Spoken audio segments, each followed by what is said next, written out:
नाही, आज जी बैठक राज्य सरकारने पाटबंधारे विभागाने बोलवली आणि पाटबंधारे मंत्री महोदयांनी बोलवली, यात खरं तर त्यांचं नैतिक आणि कायद्याच्या दृष्टीने कर्तव्य होतं की सातारा, सांगली आणि कोल्हापूर जिल्ह्यातील जे पूरग्रस्त विधानसभा मतदारसंघ आहेत, लोकसभा मतदारसंघ आहेत, तिथल्या लोकप्रतिनिधींना त्यांनी बोलवायला हवं होतं. सन 2019ला जो प्रचंड मोठा महापूर हा सांगली कोल्हापूर जिल्ह्यामध्ये आला, त्यातला एक भाग म्हणजे माझ्या पलूस कडेगाव विधानसभा मतदारसंघातील पलूस तालुक्यामध्ये कृष्णा नदी जाते.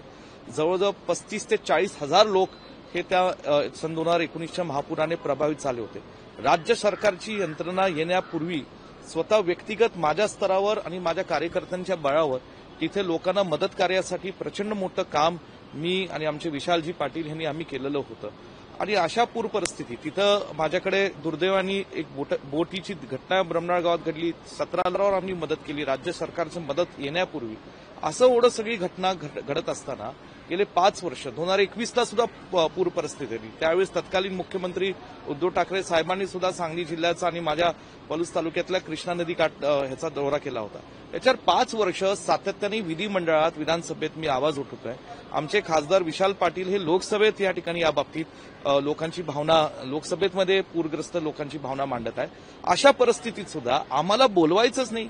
अलमट्टी धरणाच्या बाबतीत काय गेले 5 वर्ष आम्ही बारकाईने या विषयात अभ्यास केलेला आहे. मी स्वतः पुढाकार घेतला होता राज्यमंत्री असताना आणि सन 2021ला तत्कालीन कर्नाटकाचे जे जारकोळी नावाचे पाटबंधारे विभागाचे मंत्री होते त्यांची आम्ही मुंबई येथे सह्याद्री अतिथीगृहामध्ये एक बैठक आयोजित केलेली होती.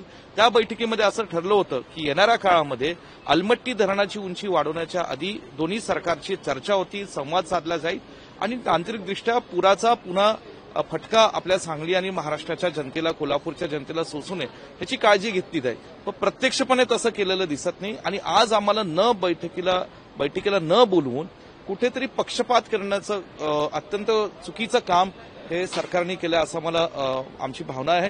मी याचा जाहीर निषेध करतो. या अलमट्टी धरण किंवा सांगली आणि सातारा कोल्हापूरच्या पुराबाबतीमध्ये एक तिथला पूरग्रस्त लोकप्रतिनिधी म्हणून आज मी असेल, आमचे खासदार विशाल पाटील असतील, छत्रपती शाहू महाराज कोल्हापूरचे खासदार असतील, या सगळ्यांना बोलवणं हे अपेक्षित होतं. येणाऱ्या काळात तरी सरकार असं करेल अशी आमची अपेक्षा आहे. लोकशाही मराठी ऐका, पहा, जागरूक रहा.